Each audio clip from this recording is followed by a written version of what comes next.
अस्सलाम वालेकुम प्यारे दोस्तों, उम्मीद है कि आप सब खैरियत से होंगे। प्यारे दोस्तों, आज हम आपको डैनफोर्स की VLT F102 के बारे में बताएंगे कि इसका पैरामीटर किस तरह सेट करते हैं। सबसे पहले हम मेन मेन्यू पर क्लिक करेंगे, इधर लोड एंड मोटर इस पर क्लिक करेंगे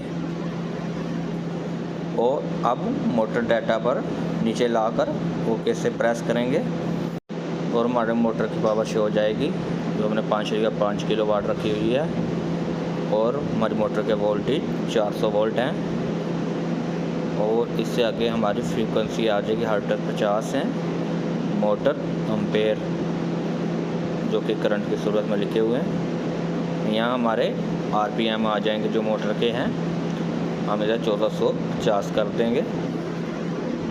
ये देखिए हो चुका है। अब इसको बैक मोड पर लाएंगे और अब इसका रेफरेंस सेट करेंगे, फिर बैक अब इधर रेफरेंस रैम्प पर लाएंगे, फिर इसको क्लिक करेंगे। हमने रेफरेंस लिमिट्स पे क्लिक करना है।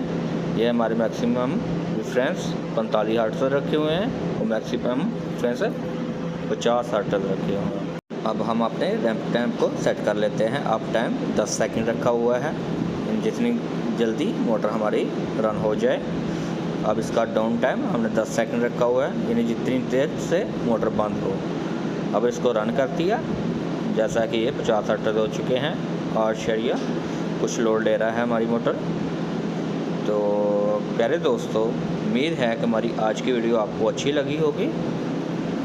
इस तरह हमारी वीडियो को लाइक करते रहें और चैनल को सब्सक्राइब करते रहें ताकि हम आपके लिए नई नई वीडियो लेकर आएँ।